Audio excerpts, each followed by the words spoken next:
પરમાત્મા પ્રાપ્તિ માટે માનવ જીવન લઈને આપણે આવ્યા છીએ.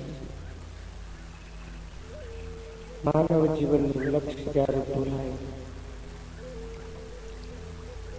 એટલે જેમ કોઈ પણ વાહન, કોઈ પણ નાવ સમુદ્રની અંદર ચાલતું હોય અને એનું હોકાયંત્ર દિશા સૂચક યંત્ર બગડી જાય અને જે વાહનની દશા થાય એ માનવ જીવનની દશા થાય.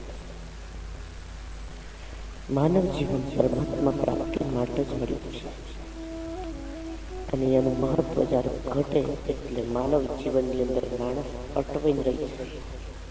પછી શું કરવું જોઈએ, શું ન કરવું જોઈએ એની સૂઝ પડે, મતિ મંદ પડે. સંસારના બધા સંબંધોની ગાંઠ જ્યારે ઢીલી પડે છે અને ત્યારે સદગુરુ સાથેનો સંબંધ બંધાય છે. સદગુરુ સાથેનો સંબંધ છેલ્લો સંબંધ છે. એના પછી કોઈ સંબંધ બાકી રહેતો નથી. પણ યાદ રહે, સદગુરુ સાથે સંબંધ બંધાઈ જાય એના પછી બીજા બધા જે સંબંધો છે એનું આકર્ષણ ઘટી જાય, એનું મહત્વ ઘટી જાય. તો જ માનજો કે સદગુરુ સાથેનો સંબંધ બંધાણો છે. પરમાત્મા જયારે કૃપા કરે તો આ દુનિયાની અંદર આપણને મોકલી આપે છે માનવ જીવન પ્રાપ્ત કરી.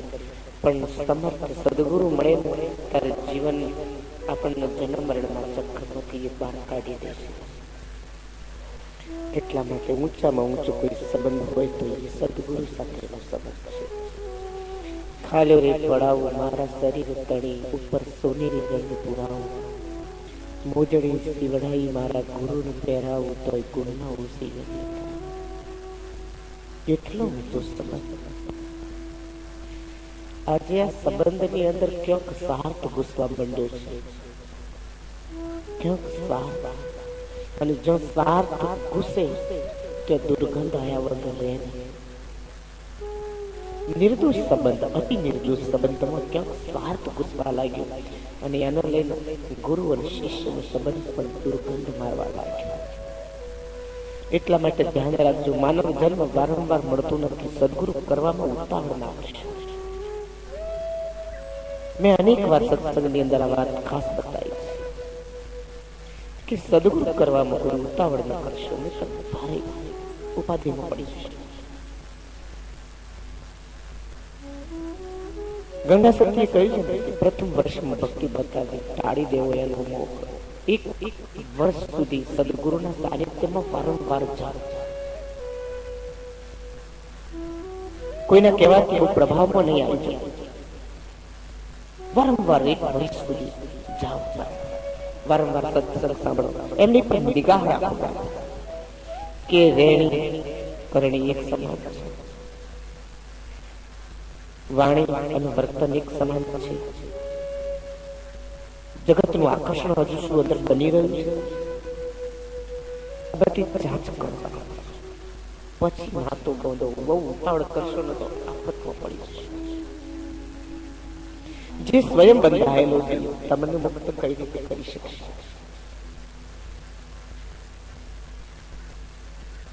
મહાપુરુષની એક આગવી નિશાની છે. તમે એના સાનિધ્યમાં જાઓ, એની સામે બેસો, એની હાથે નિગાહ મળે અને અંદરથી ચાલતા વિચાર કપાઈ જાય ને તો નક્કી માની લેજો એ મહાન સંત છે. કબીરા દર્શન સંત કે સાહેબ આવે યાદ, લેખે મેં વહી ઘડી બાકી કે દીધી. જેના સાનિધ્યમાં બેસવા માત્રથી આપણી અંદર ચાલતા સંકલ્પ વિકલ્પી હાર માળા કપાઈ જાય. તમને ખાલી કરી નાખે સદગુરુ. સંત ખાલી કરી નાખે. મત, મજહબ, સંપ્રદાય તમામ પ્રકારની ધૂળને ખંખેરી નાખે. સદગુરુ તમને ખાલી કરી નાખશે. અને ખાલી થાય ને તો જ કંઈક ભરી શકાય, નહીતર તો સંસારના વિષયોનું ઝેર અંદર રગ રગમાં ભરાયેલું છે. તો અમૃત ક્યાં રહ્યું? બોધ અમૃત.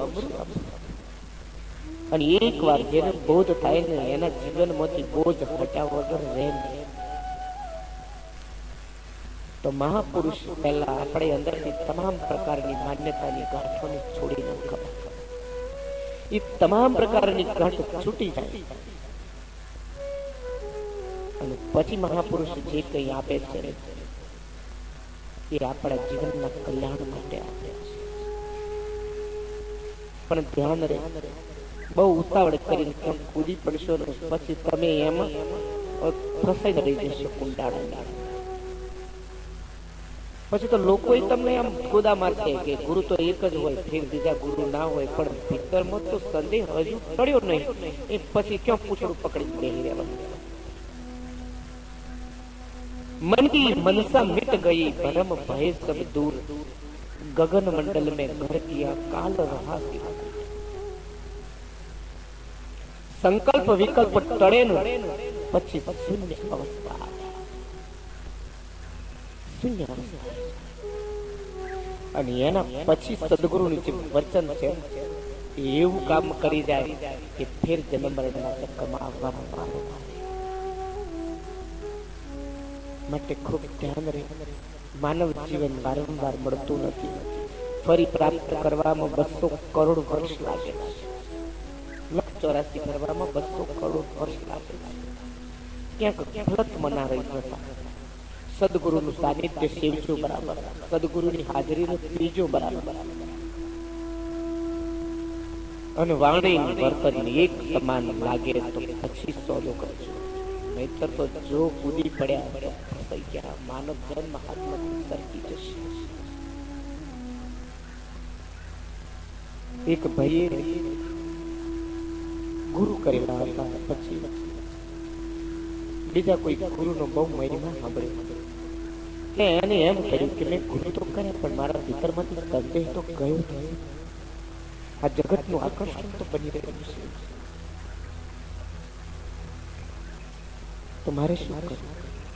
એટલે બીજા બધા શિષ્યોની સાથે પેલા ગુરુના સાનિધ્યમાં એ પણ જવા લાગ્યો.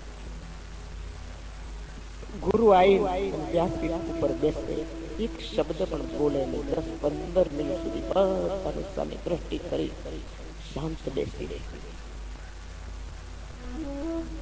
10-15 મિનિટની અંદર તો એટલી જ શાંતિ છવાઈ જાય, બધાની અંદરથી ચાલતા વિચારો બિલકુલ નથી.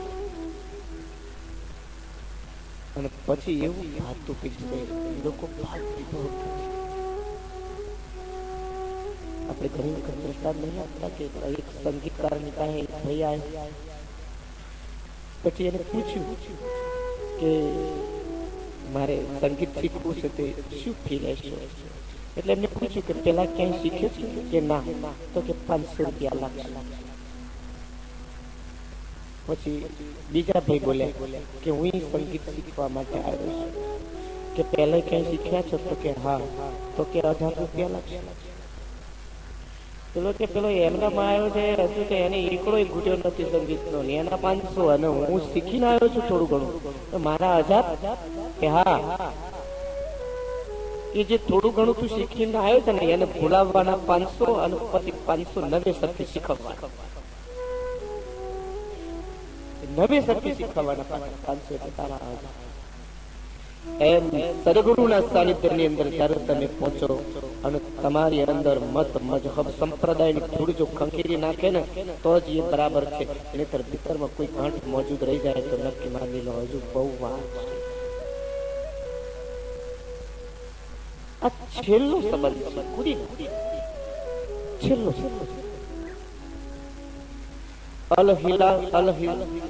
અલ હિલાલ મંસૂર મુસલમાન જેનું સૂત્ર, જેનો મહામંત્ર હતો અનલ બ્રહ્મ મેં ખુદ ખુદા. મુસલમાન ઇસ્લામ આ વાત સ્વીકાર કરી શકતો નથી કે કોઈ પણ ખુદ ખુદા બની જાય. આટલી વિશાળતા સિર્ફ સનાતન ધર્મમાં. ગીતાનો તો સર્વોપરી સિદ્ધાંત છે કે હે અર્જુન, જયારે આ જગત મેં બનાવ્યું ત્યારે કોઈ પદાર્થ, કોઈ મટીરિયલ હું બહારથી લાવ્યો નથી, આ બધું હું જ બની ગયેલો છું. તો અલહિલાજ મંસૂર જયારે સદગુરુનું જ્ઞાન પ્રાપ્ત થયું પછી અંદરથી નારો નીકળ્યો, અનલ હક. બસ એક જ વાત, અનલ હક, અનલ હક, અનલ હક. બીજી વાત મેં ખુદ ही खुदा. અને પછી તો એ ખુમારી એટલે જુદી હોય, હું બ્રહ્મ છું બોલ્યા કરી હતી ને, ચહેરાની ઉપર ખુમારી દેખાય, એના સંકલ્પમાં બળ આવી જાય. અરે દેવો પણ દર્શનની આશા રાખે, એવો પુરુષ જેમ વસ્તુ હોય ને એ જ તીર. બાદશાહને એ વખતે ખબર પડી કે આ મંસૂર છે ને એ પોતાનું ખુદા માને અને બધાને કહે છે કે મેં ખુદ ખુદા. બાદશાહે બહુ સમજાયા પણ માન્યા નહીં કે મારા ગુરુનું જ્ઞાન બિલકુલ નક્કર સત્ય છે, મેં ખુદ ખુદા. અનલ હક, હું સ્વયં બ્રહ્મ છું. બહુ પ્રયત્નો થયા પણ માન્યો નહીં, કારણ કે તમારી જાગી ગઈ પછી વાત જુદી છે.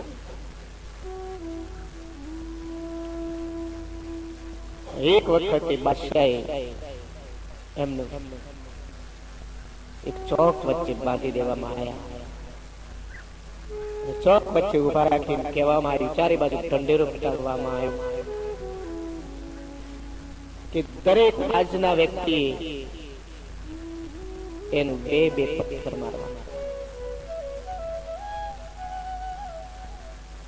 રાજ આખું ઉમટ્યું, પબ્લિક ઉમટી, બધા પથ્થર મારવા લાગ્યા. કુદરત ન કરવા એ વખતે એમના ગુરુદેવ ત્યાંથી પસાર થાય છે. જુન્ને ચારે બાજુ સિપાહીઓની નજર હતી કે કોણ પથ્થર માર્યા વગર જાય છે. બધાનો ભય, પથ્થર મારવો જ પડે. બધા પથ્થર મારે છે. ગુરુ ત્યાંથી પસાર થાય છે. રાજનો ઢંઢેરો સાંભળે એટલે પાસે બે ફૂલ હતા, ગુલાબના કાઢ્યા અને ફૂલ કાઢી આમ શિષ્ય તરફ ફેંક્યા છે. ત્યારે શિષ્યના મોઢેથી શબ્દો સર્યા કે આ પથ્થરો જે વેદના નથી આપી એ વેદના મને આપી, ફૂલને આપી છે. આ તો અજ્ઞાની હતા, એમાં કોઈ ખબર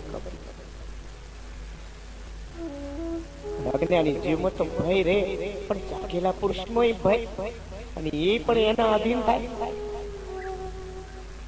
એટલે આ ફૂલો એ મને બહુ વેદના પહોંચાડી.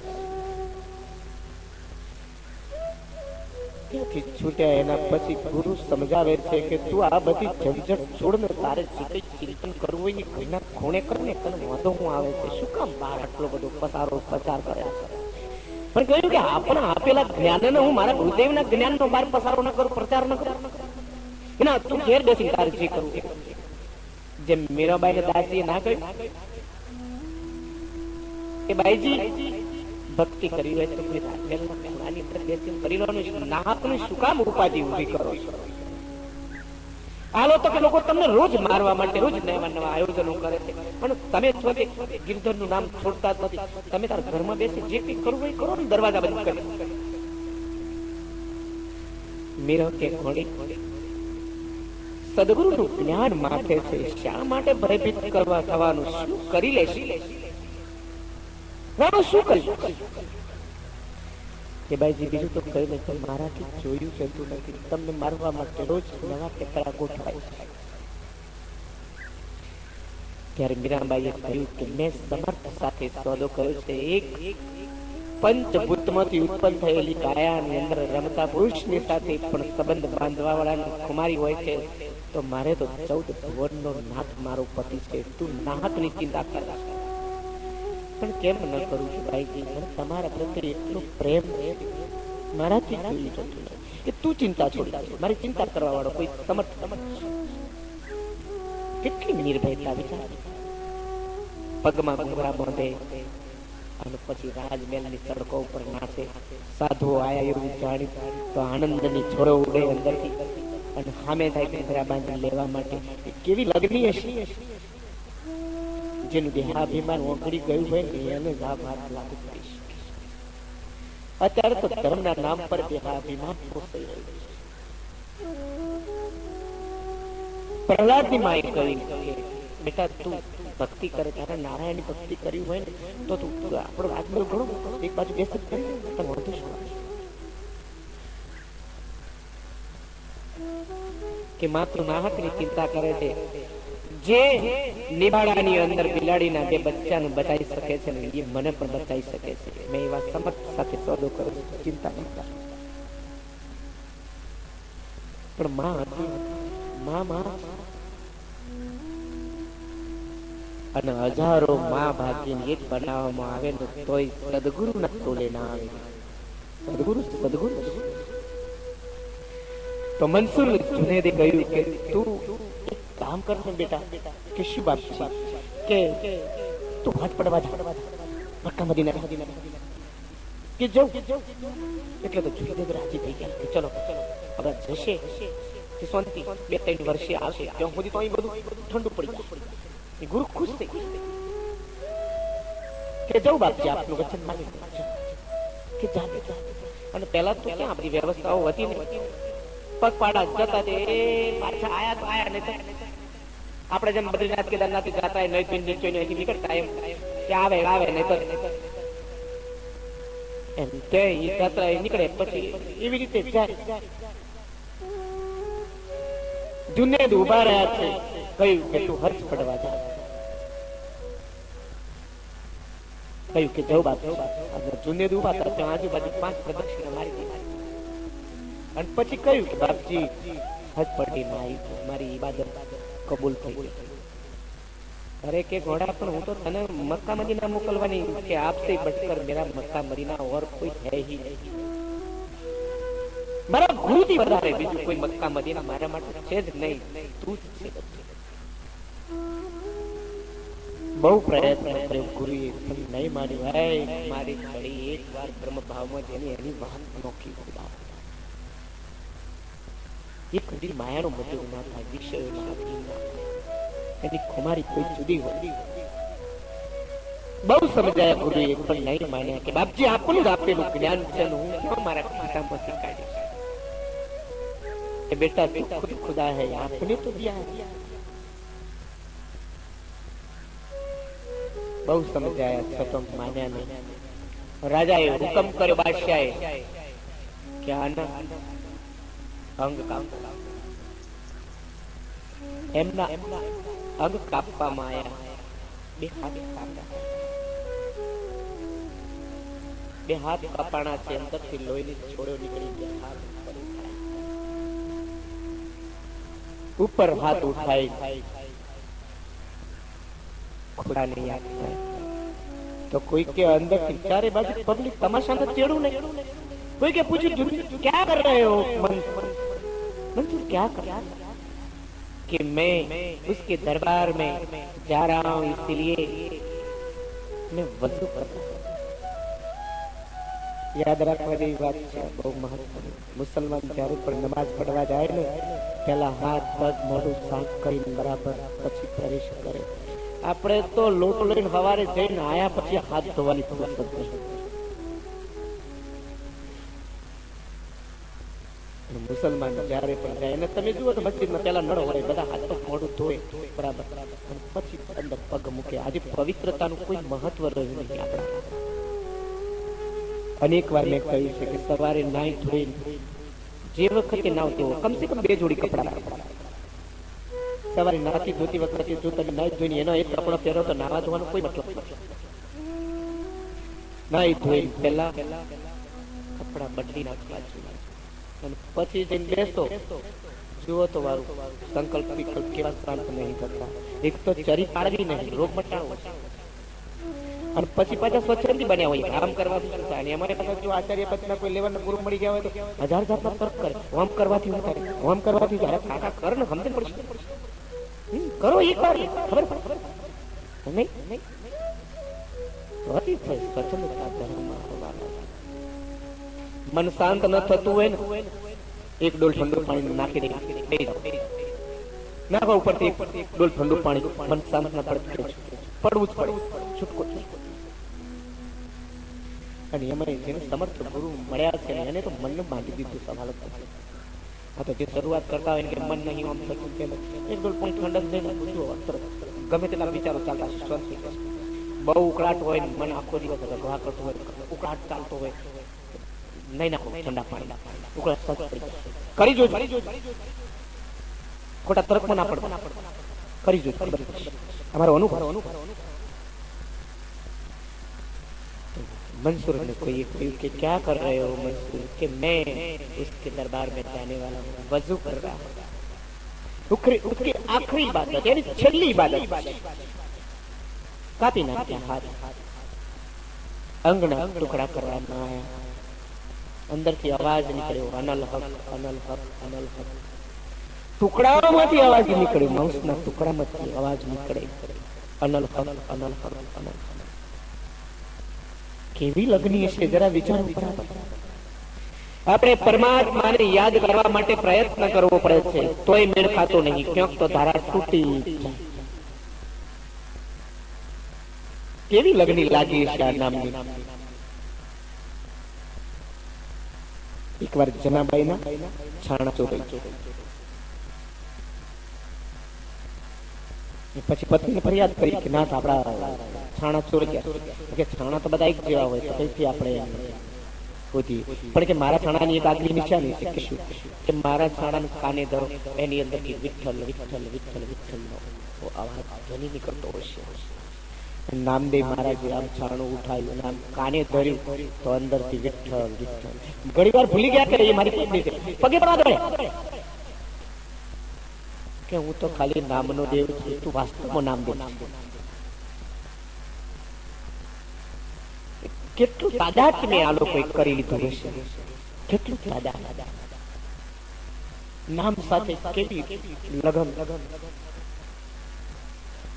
ટુકડા કરી દેવામાં આવ્યા, એમાંથી ધ્વનિ ઉઠ્યો। બાદશાહે કહ્યું અગ્નિ સંસ્કાર કરતા બાળી દો, બાળી દેવામાં આવ્યા। જ્યારે અગ્નિ સંસ્કાર કર્યો તો જ્વાળાઓમાંથી અવાજ ઉઠ્યો અનલ હક અનલ હક અનલ હક અનલ હક। જ્વાળાઓ ઠંડી પડી, રાખ ઠંડી પડી ગઈ, રાખમાંથી અવાજ આયા કરે અનલ હક અનલ હક। હવે શું કરે? બાદશાહે કહ્યું કે સમુદ્રમાં પધરાવી દો। મંસૂરે એક શિષ્યને અંચળો આપી રાખે કે બેટા આ બાદશાહ મારા ટુકડા કરશે, ટુકડા કર્યા પછી મારો અગ્નિ સંસ્કાર કરશે, અગ્નિ સંસ્કાર કર્યા પછી મારી રાખમાંથી અવાજ ઉઠશે, અને એ વખતે આ કહેશે ગાંડો કે નાખો આ સમુદ્રની અંદર, અને સમુદ્રમાં મારી રાખ પધરાવશે ને સમુદ્ર માજા છોડી દેશે। સમુદ્ર વેઠી નહીં શકે, એ માજા છોડશે। એટલા માટે બેટા સમુદ્રની અંદરથી જો તરંગ ઉઠે ને તો મારો આંચળો તું અંદર પધરાઈ દેજે, જેથી કરી સમુદ્ર એની માજા ના છોડે। વિચાર કરો, કયું પધરાઈ દો એને સમુદ્રની અંદર। જેવું પધરાઈ રાખે એની સાથે તરંગ ઉઠે બરાબર। એમ લાગ્યું કે આ સમુદ્ર કદાચ જ્યાં સ્થળ છે ત્યાં સ્થળ જળ થઈ જાય, જળ છે ત્યાં સ્થળ થઈ જાય, એવી પરિસ્થિતિ। શિષ્ય દોડતો આવ્યો છે, અંદર અચળો પધરાયો, પ્રાર્થના કરી મારા ગુરુદેવની પ્રસાદી છે, સમુદ્ર તો શાંત થાય। સમુદ્રની લહેરોમાંથી અવાજ ઉઠ્યો અનલ હક। બાદશાહ પસ્તાણો પણ કરે છે, પસ્તાવે चिड़िया टूट गई थी। महापुरुष तो जीवन ની અંદર જ્યારે બોધ ઘટે એના પછી બોધ જતો રહેવો જોઈએ, એક આગવી કુમારી હોવી જોઈએ। એ આપણે સવારથી સાંજ એક દરિદ્રીની જેમ જીવ્યા કરતા હોઈએ, કહેવાય અમે તો ગુરુમુખી માણસ છીએ। અરે ગુરુમુખી નહીં થઈ, મનમુખી માણસ, મનની મજૂરી ઊભી રહી। માટે સમર્થ સદગુરુ સેવ એક જેને સમર્થ સદગુરુને સેવી લીધા એને ફેર આવવા જવાનો વારો ના હોય।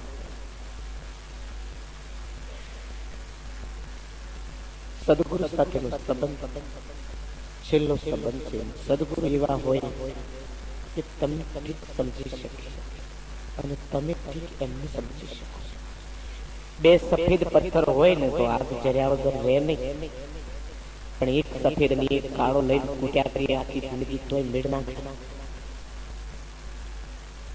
ભગવાન બુદ્ધ એમની પાસે એમનો સત્સંગ ચાલી રહ્યો હતો, ચતુર્માસની શરૂઆત થવાની હતી।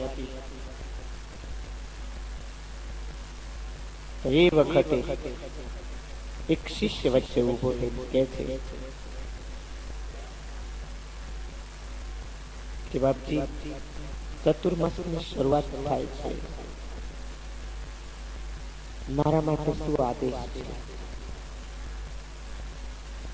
એટલે ભગવાન બુદ્ધે એના તરફ દ્રષ્ટિ કરી કહ્યું કે બેટા, કોઈ સ્ત્રી મળે તો એનું મોઢું ના જોવું.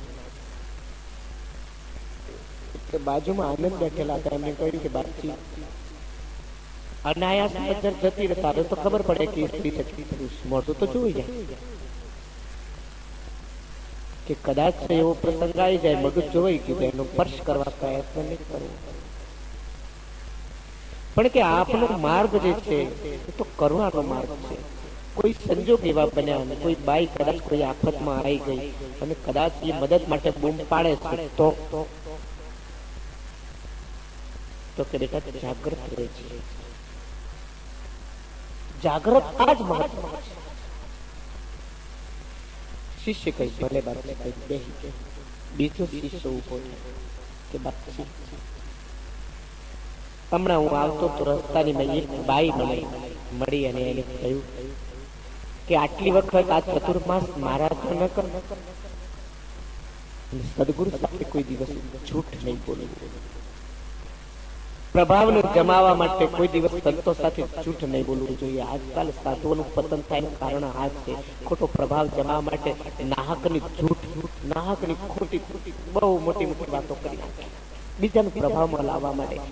સદગુરુના સાનિધ્ય સેવ્યા પછી સ્વભાવની અંદર એકવાર જે લાગ્યો છે કદી કોઈના પ્રભાવમાં ના આવે, ના પ્રયત્ન. પણ છતાંય આદતથી મજબૂર હોય, આખી જિંદગી ખોટા ડીંગ મારવામાં કાઢ્યા હોય એટલે જૂઠનો ઉપયોગ કરે. એને એમ કે હવે તો પેલી બાઈ નાચે છે, પેલા ભાઈ ઢોલ વગાડે છે, હવે શ્રાવક જેવું કશું રહ્યું નહીં. બુદ્ધ કે તમે ચિંતા ન કરો, મેં એને બરાબર મોકલ્યો છે. કારણ કે એક સદગુરુ એક શિષ્યને ના જાણી શકે એવું બને ના જાણી શકે બોધેશ્વર. થોડા દિવસ થયા એટલે પેલી બાઈએ કહ્યું કે મહારાજજી, આપ રોજ સ્વયં રસોઈ બનાવી ખાવ છો, આજનો દિવસ મારા હાથનો પ્રસાદ ખાવ કે બનાવી. પેલી બાઈ તો ખુશ થઈ ગઈ અને જલ્દી રસોડામાં નાઈ ધોઈ ઘૂસી ગઈ અને રસોડું બનાવી દીધું. એને એમ કે હવે મારા થોડા વંગડ્યા હોય એવું લાગે. રસોડું તૈયાર કરી દીધું, લાઈન આગળ મૂકી દીધું અને પેલી બાઈ બેઠા પંખો નાખે છે. બાપજી આરોગ્ય લીધા પછી મુખવાસ લાવી નાખે, મુખવાસ કરે છે. એકાદ મહિનો આવું, બીજા મહિને આ બાઈએ કહ્યું કે બાપજી, આટલા તારીખ મહિનાથી આપ અહીં છો, આપ રજા આપો ને તો આ રૂમ શણગારવાની મારી ઈચ્છા છે. મને આજે એવી ઈચ્છા છે કે હું આ રૂમમાં આજે સુઈ જાઉં. કે ભલે. પેલી બાઈ તો નક્કી કરી દીધું કે આજ ગયા કોમતી બાપજી. સરસ રૂમ શણગારી અને અત્તર છાંટી સારા ફૂલો લાવી બિછાયા. જમવાનું માદક તૈયાર કર્યું, માદક વાતાવરણ, જમવાનું પણ એવું તૈયાર કર્યું. લાઈન મહારાજે આરોગ્ય બાઈએ 16 શૃંગાર સજી અને હાજ પડી એટલે તો સામે આઈને ઊભી થઈ ગઈ. સંતે ઈશારો કર્યો, બેહી. અને એક નજરથી મહારાજ જોવા લાગ્યા. જેમ જેમ બાપજીના સામે જોતી ગઈ એમ ભીતરમાંથી વિષયોનું ઝેર ઉતરવા લાગ્યા. ભાવ વિભોર થઈ ગઈ. થોડી વાર ની અંદર તો આંખમાંથી આંસુ કરવા લાગ્યા. થોડી વાર બેહી રહી છે, આંખમાંથી ચોધાર આંસુ. બાપજીના ચરણ પકડી બાપજીએ ઈશારો કર્યો, જા બચા. બાઈ પણ રોજનો ક્રમ થયો. હવે તો રોજ સાંજે તૈયાર થઈને આવીને બેસે. બાપજીની સાથે જ્યાં આંખ મળે એની સાથે વિષય ઉતરી જાય. આવે બધી તૈયારી કરી કે આજે તો ગમે તેમ થાય એની અમે જોવું જ નહીં, જોવું તો ગડબડ થાય. એની શું ગાલે અમે આઈને ઉભી રહીને બાપજીના આમ પર સામું જોયું, પણ એવું ચરણ સામું જોયું પાછું હવા નીકળી જાય. એમ શહેર આમ ને આમ 4 મહિના થવા. પેલી બાઈએ વિચાર કર્યો કે આ તો કઈ રીતે ફસાય એમ લાગતું નથી, અને મારી તો મનની મનમાં રહી છે. લાગે તો એને આમ પાકો સંકલ્પ કર્યો, બસ આજે તો ગમે તે થાય પણ બાપજીને ફસાયા વગર મૂકવાના. એ જાય છે સોળ સળગાર સજી. મહારાજે આજે એને કહી દીધું મારી સામે જાય છે, બિલકુલ સામે 1 જ ફૂટની દૂરી પર બેહાડ્યા અને કહ્યું કે મારી આંખમાં આંખ મિલાવી. આંખમાં જ્યાં આંખ મળી છે, પ્રેમ ભરી નિગાહ કે બાપજીએ એના ખામી કરી છે. બાઈ શરીરને પાણી ભૂલી ગઈ અને એકદમ લટી ગઈ સીધી બાપજીના ખાને મસ્તક સીધું ખોડા. જેમ એક દીકરી અને બાપ બેનું મિલન હોય ને એટલી નિર્દોષતા છવાઈ. માથે હાથ મૂક્યો છે. બાઈ ચોધાર આંસુથી રડવા લાગી કે ક્ષમા કરો, 4 મહિનાથી તમને ફસાવવા માટે પ્રયત્ન કરું છું, પણ મારો કોઈ પ્રયત્ન સફળ રહ્યો નથી. આપ કૃપા કરો, બસ મને અપનાવી લો, મારો ઉદ્ધાર થાય. હવે 4 મહિના પૂરા થવા આવ્યા છે, ચતુર્માસ પૂરા થવા આવ્યા છે, અને આટલો ચારે બાજુ અમૃતનો વરસાદ વરસ્યો તોય બાપજી પૂરી ગઈ. એ ચિંતા ન કર બાપ, હું તો એક સાધારણ ઝરણું છું, વહેતું ઝરણું છું. હું તો સમુદ્રનું મળ આવી, મારા ગુરુદેવને મળ, તથાગતને મળ, તારો બેડો પાર થઈ જશે. ઝરણામાં ડૂબકી મારી શું કરીશ? પેલી બાજુ શિષ્યો રોજ વાતો કરે કે આજે તો આમ થઈ રહ્યું છે, હવે તો 2 જણા એક જ રૂમમાં ઊંઘે છે, સવાર સુધી પડ્યા રહેશે, આવું છે તેવું છે. યાદ રાખજો, હંમેશા તમારી જેવી દ્રષ્ટિ હશે ને એવું જગત દેખાશે. બહુ ધ્યાન રે, જેવી તમારી દ્રષ્ટિ છે ને એવું આ જગત તમને દેખાય છે. જગતમાં ક્યાંય દોષ નથી, દોષ આપણી દ્રષ્ટિમાં છે. વિકારી માણસ ને કામી માણસ ને બધે વિકારી લોકો દેખાય, લોભી માણસ બધા લોભિયા દેખાય, કામી પુરુષ કામી દેખાય, અને મોહમાં અનહદ ડૂબેલા માણસ ને બધા એમ જ લાગે આ બધા મોહમાં ડૂબેલા જ છે. કારણ કે એની પાસે કોઈ વિશેષ સદગુરુ કૃપા ઉતરી નથી, હજુ કૃપા પચાય નથી. એ કઈ દ્રષ્ટિથી જુએ? વિષય વાસનાની દ્રષ્ટિથી. અને યાદ રહે, પરમાત્મા પ્રાપ્તિ કોઈ ક્રિયા સાધ્ય નથી. કોઈ તપશ્ચર્યા કરવાથી મળી લેશે, કોઈ યજ્ઞ યાગ કરવાથી મળી લેશે, કોઈ માળા કરવાથી મળી લેશે. પરમાત્મા એવું ન માનશે કોઈ દિવસ. આ બધું કરવાથી અંતઃકરણ શુદ્ધ થઈ શકે, પરમાત્મા પ્રાપ્તિ ન થઈ શકે. પરમાત્મા પ્રાપ્તિ કૃપા સાધ્ય છે. પરમાત્મા પ્રાપ્તિ કૃપા સાધ્ય છે, અને એમાં સદગુરુ કૃપા આવીને મળે ને તો માની લો છેલ્લો જન્મ. કારણ કે જન્મો જન્મનું ઝેર ઉતારી નાખી. મીરાએ કહ્યું, ભવ સાગર સબ સુખ ગયા, અબ ફિકર નહીં મોહે તરનન કી.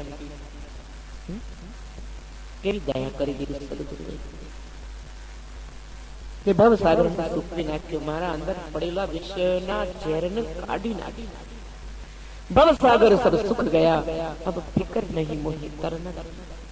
હવે મને તરવાની કોઈ ચિંતા નથી, કારણ કે ભવ સાગર સુકાઈ ગયો, પછી તરવાનો કેવો વારો? તો મીરાનો ભવ સાગર સુકાઈ ગયો, અને આપણો ક્યારે વારો આવશે? ક્યાં ક્યાં આપણે ક્યાં પ્રયત્ન કરીએ છીએ, ક્યાં ક્યાં સંબંધ બાંધતા ફરીએ છીએ, ક્યાં ક્યાં નાતા બાંધતા ફરીએ છીએ, અને અંતે કાળની એક ઝાપટ સાથે આ બધા સંબંધ સમાપ્ત થઈ જશે, ચાહે લાખ પ્રયત્નો કરી. આ દુનિયાની ગમે તેટલી સંપત્તિ એકત્રિત કરી લો, એક દિવસ બધું કાળની એક ઝાપટ સાથે સમાપ્ત થઈ જશે. અમેરિકાનો એક મહાન પૈસાદાર જે જ્યારે મર્યો ને ત્યારે 10 અરબ રૂપિયા મૂકીને મર્યો, $10 અરબ મૂકીને મર્યો. એનું નામ એન્ડ્રુ કાર્નેગી. એનો પોતાનો સેક્રેટરી એનું જીવન ચરિત્ર લખતો. એક દિવસ આ લખતો તો એ વખતે એન્ડ્રુ કાર્નેગી સામે આવીને ઉભો રહી ગયો. પછી પૂછ્યું કે થોડી વાર લખવાનું બંધ કરજે, મારે તને એક પ્રશ્ન કરવો છે. કે પૂછો છે કે આ જગતની રચના કરવા વાળો પરમાત્મા સ્વયં આવીને તને પૂછે કે તારે એન્ડ્રુ કાર્નેગી બનવું છે કે એક સામાન્ય ક્લાર્ક, તો તું શું કહીશ? એટલે સ્વાભાવિક છે, શેઠ છે સામે, એટલે થોડી તો મર્યાદા રાખવી પડે. એટલે કઈ જલ્દી બોલ્યો ના, એટલે એને જાતે જવાબ આપ્યો કે તું એન્ડ્રુ કાર્નેગી બને. કે ના શેઠજી, સપને એવી ભૂલ ના કરો. કે કેમ?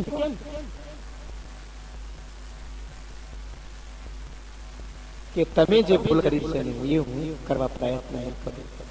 એક દિવસ આ સેક્રેટરી એ એન્ડ્રુ કાર્નેગીની પત્નીને મળે છે કે આપ તો એક અરબોપતિ શેઠના પત્ની છો, તો આપના જીવનની અંદર તો આમ શાંતિ હશે.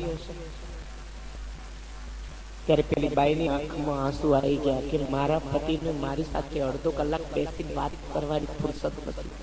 એમના ધંધામાંથી ક્યારે ઊંચા જ આવતા નથી. કોઈ વખતે રાત્રે 11 વાગે આવે, કોઈ વખત સવારે વહેલા ઉઠીને જતા રહે, કોઈ ઠેકાણું નહીં.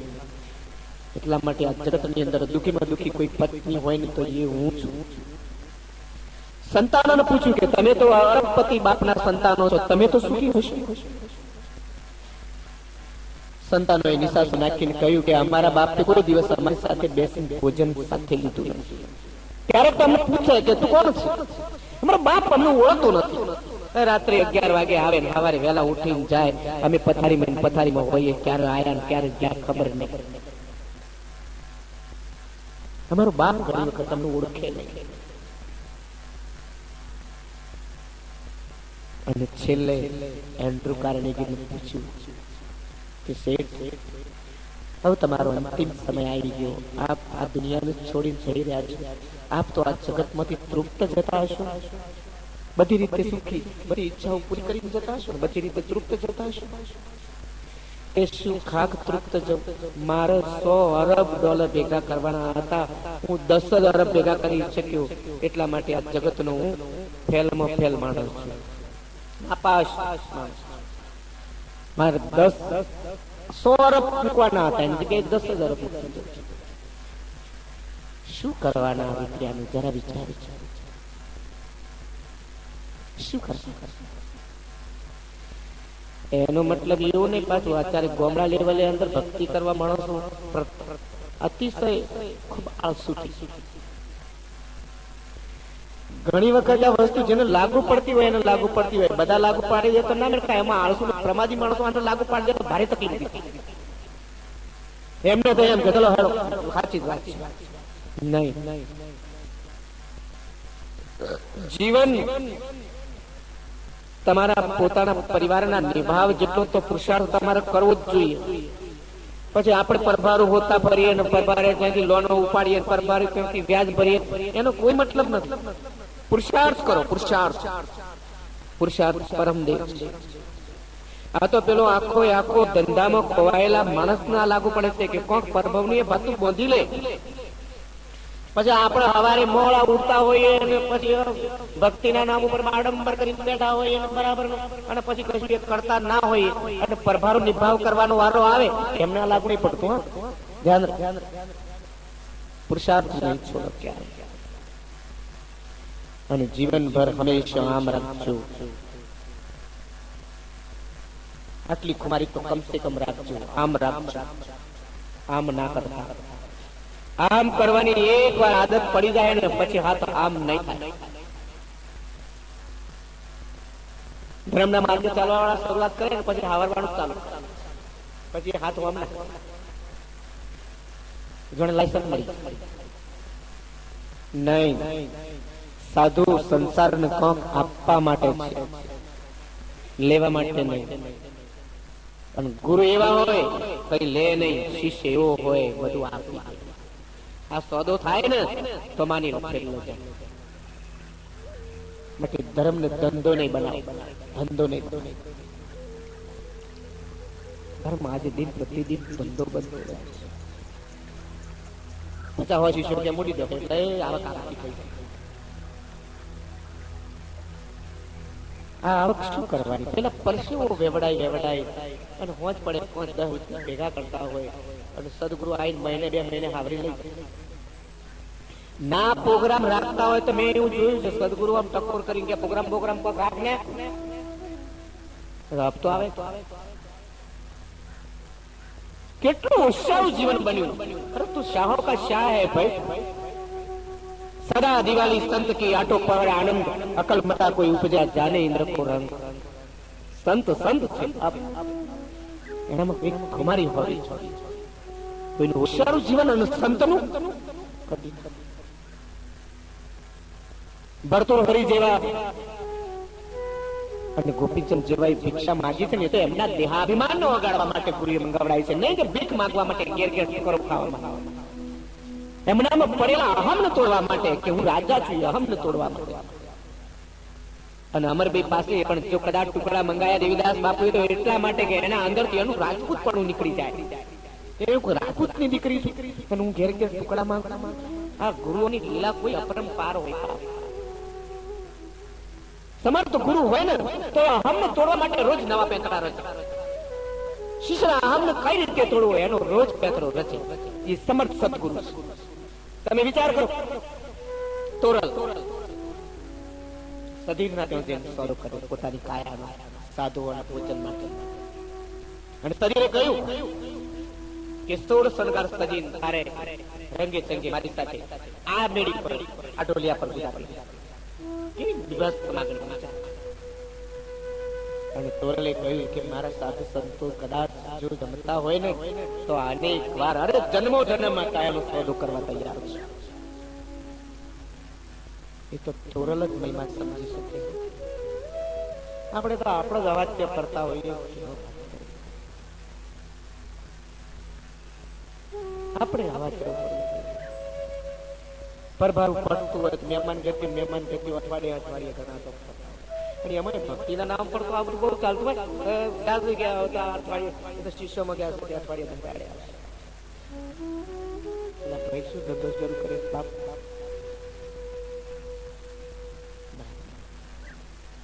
પરસેવા વગરનું અન્ન મન બગાડશે. પરસેવા વગરનું વેણ જો ખાવા પ્રયત્ન ન કરતા મન બગડશે. બહુ ધ્યાન. ગમે તેમ ખાઈ લીધું, ગમે તેમ પી લીધું બરાબર નથી. અમારા બાપજીનો તો ઓર્ડર છે અમારે ક્યાંય ખાવું પીવું નહીં. અહીંથી નીકળીએ ને હાથે પોળીની બોટલ જોડે લઈને જઈએ. ખાવા પીવાનું હંગાથી બધું લઈને જઈએ. અને કદાચ કોઈના તો ખાવાનો વારો આવે તો આશ્રમના બધા નિયમોનું પાલન કરતું હોય તો જ, નહીતર નહીં. ઘણા લોકો આજે ઘરના નામ પર સ્વચ્છંદી બની જાય છે કે આવું કરવાની વળી નહીં થાય, આવા વળી નિયમ એ જાણે. પણ અમને તો શું લાભ છે? અમે જાણીએ અમને શું લાભ છે કોને જાણે. તો સદગુરુના વચનમાં ચાલતું રહેવું. સદગુરુના વચન અપનાય જે ચાલે એ તો એનો મહિમા સમજી શકે. સ્વચ્છંદ માણસોનું કામ. તો ગમે તેમ ખાઈ લીધું, ગમે તેમ પી લીધું એ બરાબર નથી. અમારા ગુરુદેવના આશ્રમની અંદર એક વાર એક ભાઈ એવી સરસ એની ભૂમિકા આવી ગઈ. એ પણ પેલા અલહિલાલ મનસુરની જેમ હું જ બ્રહ્મ છું એવું બોલે. પછી એના પરિવારના બધા સમજ્યા કે ગોળો થઈ ગયો છે, આનું મગજ છટક્યું છે. બધા આજુબાજુ વીટળી વળ્યા બાપુ કે આનું મગજ ઠેકાણે આવે કરો. બહુ સમજાયા કે પણ માન્યા નહીં. बाप ये कह के जा रहा हूँ वो सामने दुपट पड़ती है ना वहां से लाके एक टुकड़ा रोटी खिला दे सब ठीक हो जाए. समझो बराबर. असत्य घटना कहूँ છું. एक टुकड़ा रोटी लाके इसको खिला दो सब ठीक हो जाए. અને दुपट पट्टी में खिलाई रोटी खवડાई. પેલા ભાઈની જે ભૂમિકા હતી તૂટી माँ बाप के दुश्मन तपश्चर्या કરી કેવી ભૂમિકા પ્રાપ્ત કરી હોય અને એવા લોકો આ ચંદ ટુકડા ઝુંપડપટ્ટીના પવિત્રતા હકાતી નહીં આ દે એનો ટુકડો તમે ખાઈ લો એ મન અનલ હકના નારા કરે ના હું જ શરીર છું નારા કરે હે તો જે ચરી પાડી શકે એ ભૂમિકા ઉપર એ જ જઈ શકે જે સદગુરુના વચનને સાંગોપાંગ ચાલે તો જ આખું મારી આ નથી તો વાતો પંડિત જીવિત કશા કામ નહીં તો તોરલે સોદો કર્યો સધીર સાથે ઘેર આવે છે સાધુ સંતોને જમાડી દીધા સાધુ સંતો જ્યારે જાય છે એ વખતે સધીર શેઠ 16 શણગાર મોકલી આપે છે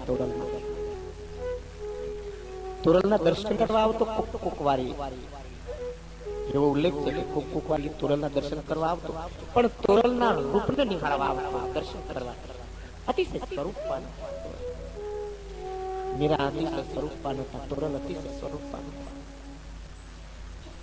અને આજે તો આ વાસના ભૂખી નગર શું 60 વર્ષે આંખની પુતળીઓ નાચે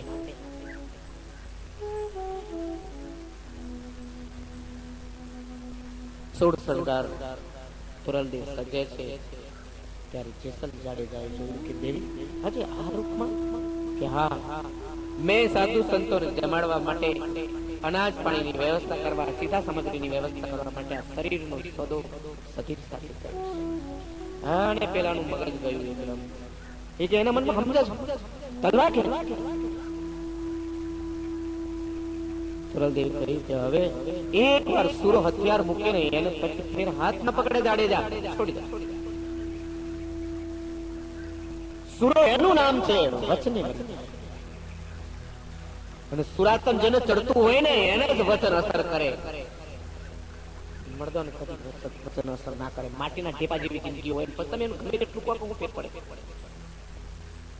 સુરાતમ ચડતું હોય ને એને વચન અસર મૂકી દે કે જાડેજા સુરવીર હતો આમ જ્યારે ઘોડે આમ રાન માંડે ને બેન ઉપર પૃથ્વી હલે પક્ષીઓ ધ્રુજી ઉઠે ચારે બાજુ ક્રૂરતા એની એટલી બધી ફેલાવી તોરલના સાને તરત હત્યા છોડી દીધું હાથ પડે કે જાડેજા એટલાથી નહીં ચાલે ચારે બાજુ જો તમે વાતાવરણ એકદમ બદલાણું છે વરસાદ પડી રહ્યો છે અને હું આ કપડે 16 શણગાર સજીર અને સદીરના ત્યાં જાઉં મારા કપડા કાદવ કીચડમાં ખરડાશે માટે આપે મને ખબર બેહાડીને મળવા આવવું પડશે તોરલ જાડેજાના માટે સર્વસ્વ સદગુરુની ભૂમિકા બહુ ઊંચી છે એના તોલે કોઈ ના આવે અને એને ખબર બેહાડી પર પુરુષને ત્યાં ગાડી મૂકવા જવાનું અને પેલો વાસનાથી ખરડાયેલો પુરુષ છે સામે કોઈ સામે બહુ કોઈ જતી થતી નથી વાસનાથી ખરડાયેલો મેલી પુરાણ છે અને તોરલ કહે છે કે ખબર બેહાડી મૂકવા આવવાનું ખબર બેહાડી જાડેજા નીકળે છે કે આમ નહીં પાટલા દરવાજે નહીં જાડેજા પાટલા રસ્તે નહીં બજાર વચ્ચે અને નહીં વિચાર કર્યો હોય કે અમે અમારી આબરૂના કોકરા થઈ જાય આ બજાર વચ્ચેથી અમે આ લુગડો પહેરીને જાઉં આ જાડેજા મને ઉપાડી પર પુષ્ણ મૂકી દેશે જરા વિચારો બરાબર અને ગુરુમુખી માણસો તો ખાસ વિચારે મેં એવો વિચાર આવ્યો કે આ લોકો શું વાત કરશે બર બજાર વચ્ચેથી લઈ ચાલો કે જાડેજા પાટલા રસ્તે નહીં અને બર બજાર વચ્ચેથી ત્યારે ખભા ઉપર લઈને જાડેજા નીકળ્યો છે ત્યારે લોકો ચારે બાજુથી જુએ છે કે આજે આ બહેનો આવે અને પછી તો તમાશાનું કેડું નહીં લોકો પાછળ ટોળા જમવા માંડ્યા પાછળ ચાલે ક્યાં લઈને થાય અને સધીર શેઠ નગર શેઠ હતો બહુ કાળી પુરુષ બધા એને ઓળખે હારી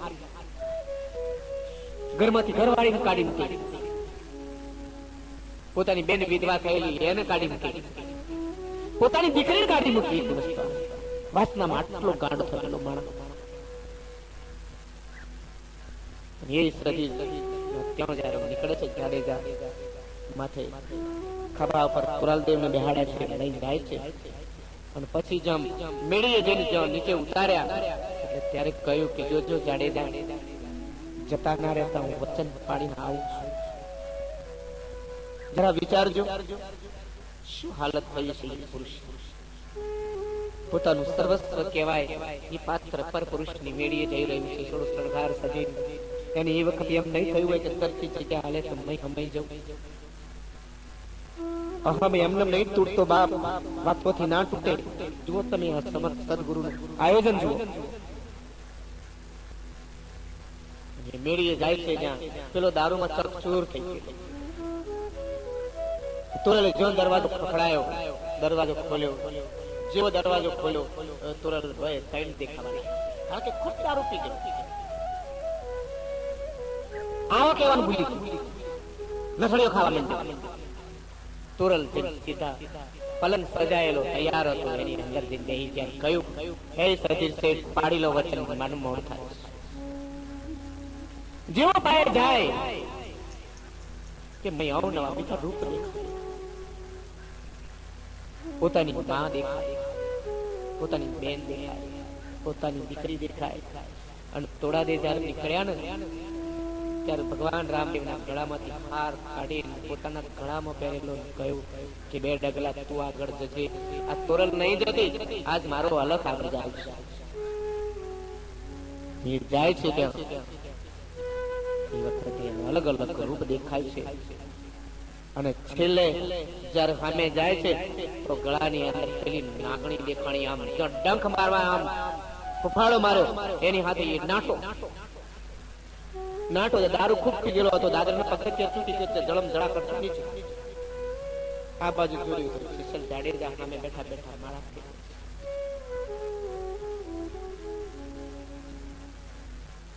માળા કઈ રીતે ફેરવાય એક વાત શીખી લેવું છે. આજે આપણે ભક્તિના માર્ગે પ્રયાણ કરી ચૂકેલા ઘણા ભાઈઓને માળા કઈ રીતે ફેરવવી એની બીજી ચીક નથી જાણતા. માળામાં હંમેશા તજની આંગળીનો ટચ ન કરવો જોઈએ. અને આસ્તન પાથરી ન જ માળા કરવી જોઈએ, એમને માળ નહીં કરવી જોઈએ. ભજન ભોજન આસન પર કરવું જોઈએ. મારા જે આગળ વાત કરી દીધી એટલો ખુલાસો કરતો નથી. એનાથી એક પ્રકારની વિદ્યુત પેદા થતી હોય છે. એ તમારે તેજ હશે, એનાથી અંદરથી જે શક્તિ ક્રિએટ થાય છે એ વ્યર્થ વેડફી જશે. એ તમારે આસન પર બેસીને જ માળા કરવી જોઈએ. ભજન ભોજન આસન પર કરવું જોઈએ. તો જેવો ઉપરથી સદીર ગબડ્યો નીચે ધડમ ધડા કરતો આવી પડ્યો. જાડેજા નીચે બેઠા બેઠા માળા ફેરી દે છે. અને જેવા એમને જોયા જેસલ જાડેજાને એટલો તો ધ્રુજવા માંડ્યો ઉભો. તમે તો કે હા તમે શા માટે? કે હું તોરલ લઈને આવ્યો છું. તો પેલા પરસેવા રેપ જેમ પ્રગનું ધ્રુજવા લાગ્યું. એને એમ કરી દઉં ધરતી જગ્યા મેં કહી દઉં હું કરવા મારી નાખશે. તું તો નહીં પેલો જાડેજાએ કહ્યું કે ભાઈ ગભરાઈશ નહીં. શા માટે આટલું ધ્રુજે? પણ આ કે મેં હવે હથિયાર જ્ઞાન કરી દીધા છે, મેં તલવાર જ્ઞાન કરી દીધી. હું તો તોરલના વચન માન આપીને એમને હરીશથી લઈને આવ્યો છું. પેલો દોડી પગમાં પડી ગયો કે મારી ભૂલ થઈ ગઈ, ક્ષમા કરી દો બાપ. કે મારા પગ પકડવાથી હું મળશે, એના કરતો આ દેવીના પગ પકડી લે, તારો બેડો પાર થઈ જાય. અને તોરલ ઉપરથી સાથ દે છે કે સદીર શેઠ મારે મોડું થાય છે, તમે ક્યાં જતા રહ્યા? મને એ છોડી એ જઈને દોડી પગમાં પડી ગયો. બાપ માફ કરી દે મારી માં, આવા કાળજાળ કારવટિયાને સીધા રસ્તે વાળનાર હું તને સમજી ના શકું. જગદંબા ક્ષમા કરી દે. અને એ વખતે પછી સદીર બહુ રડે છે, કલ્પાંત કરે છે કે મેં મારી માં ઉપર ખરાબ દ્રષ્ટિ કરી. તોરલે મારે હાથ મૂક્યો છે અને જેવો હાથ મૂક્યો એની હાથે અંદરના વિચારો બદલાય છે. એને એમ થયું કે જીવનમાં મારે કોણ કરી લેવું જોઈએ, પર ભાવનું પહોંચતું પહોંચી રહેવું જોઈએ. અને એ વખતે પછી સતીર શેઠ કહે છે કે માં મારા માટે શું આદેશ છે? કે નગર શેઠ નાહકનું બહુ ભેગું કર્યું છે બાપ.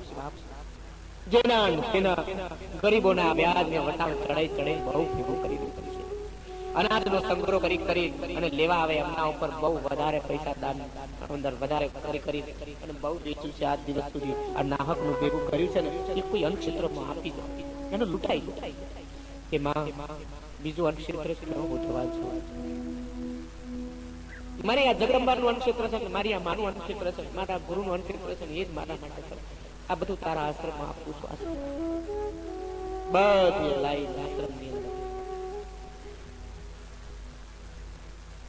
અને તોરલે એવી રીતે આયોજન કર્યું કહ્યું છે ને ભજનની અંદર, ખાઓ પીઓ ને વિગતે વાપરો. વિગત પોતાના સ્વાર્થ માટે તો હવ જીવે છે. એમાં શું મોટી કૂતરા બિલાડા જીવે છે. મનુષ્ય જન્મ છે, કઈ પરમાર્થ સાધી લો, કરી લે ભલાયું. થોડા જીવનમાં થોડું જીવવું છે, કોણ કરી લો. એક દાડો એના દરબારમાં ચેડું આવશે. મીરાએ કહ્યું કે જાઓ મારે ધણીને દરબાર, પલના લેખા નાખ.